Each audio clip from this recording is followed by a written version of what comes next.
मोनफ्रोमबो प्राइमारिखौ सानथामनि हाबाफारि लानानै जोंनि ब्लकनि दैदेनगिरि प्राइमारि दैदेनगिरिफोरखौ लानानै गिदिंदों। बे गिदिंनाय टाइमाव जोंनि UPPL दोलोनि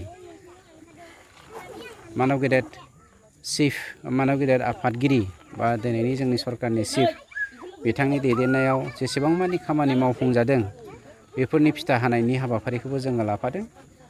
बेनि गेजेरजों जोङो जोंनि रायजो राजाफोरनि गोनांथि रायजो राजाफोरनि जेंना बेफोरखौ मिथिनायनि बिथांखिजों थांनाय सानथामखौ दिनैखौ लाफानानै जों बे हाबाफारिखौ लादोंमोन।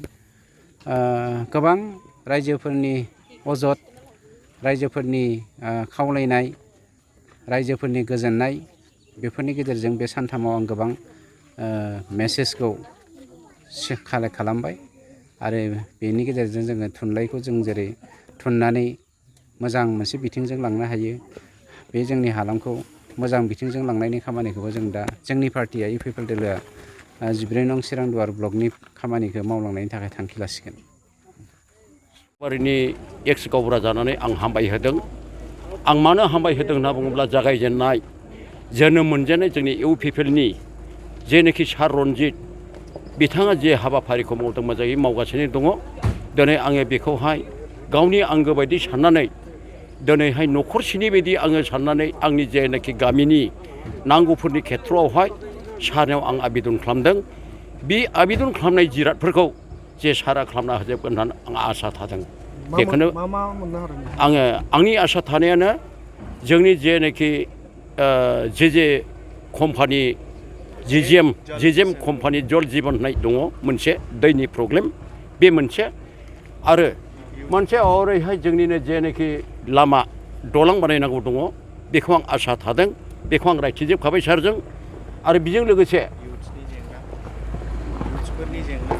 आरो बेजों लोगोसे जोंनि जेनाखि इयुथफोर दङ बे इयुथफोरा जेरैबायदि रायलायदोंमोन सारजों आङो बेखौबो जोंनि इयुथनि थाखाय थिरांथा लानायखाय सारा आं गोजोननाय मोनदों। दिनै जिथुनाखि नोंथांमोननि नैबे गामियावहाय मोनसे मिथिं जाग्रा हल लुनानै होबाय मा बुंनो सानो? बेखौहाय जाफुंसार होनायनि थाखाय आं खुसि दं बा गामिनिबो बहुत रंजानाय दं। सारनि सायाव गाज्रि प्रब्लेम गैया। बिनि गेजेरजों मा सुबिदा जागोन होननानै सानो नोंथांमोना? बिनि गेजेरजोंहाय गासैबो जोंनि UPPLआनो फोथांलांगोन बा जेंनाफोरखौ बोस्रांलांसिगोन होननानै आङो आसा दङ। सारानो गावनो निजेसो बुंखाबाय आं थासान्दियाव जोंनि UPPL बर' हारि हिसाबै आङो गासैखौबो खांगोन होननानै बे बुंनायखाय जोङो बेखौ खुसि मोननाय दं। लामाखौ गावनि फरेस्ट फान्डनिफ्राय जे लामा खोनानै होदों जोङो बहुद उसुबिदामोन। लामाखौ माने गामि सेर सेर मोननायावबो जों बहुद दुखु मोनोमोन। लेवार दावखा जायोमोन। दिनै बेजोंनो न' सेर सेर माने सेन्ट ग्रेभेल होना होनो थाखाय बिराद धन्यबाद थादों आरो जों बेखौल' गोजोननाय मोननाय जायाखै।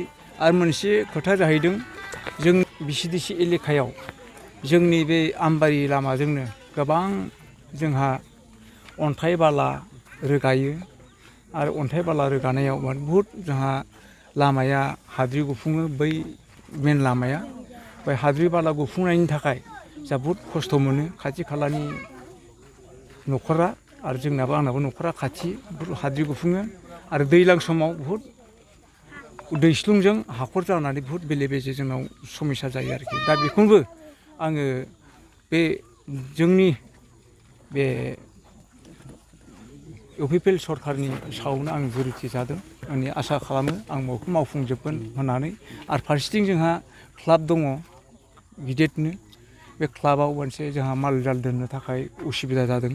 बे क्लाबनि जाहाथे न' दोनग्रा बेखौ जाहाथे बे सारनि जुरिथियैनो जों बेखौ आसा खालामदों जोंनि बे UPPL सरकारनिफ्राय। दा बेखौनो लानानै आङो गावबुरा जानानै जाहाथे बेखौ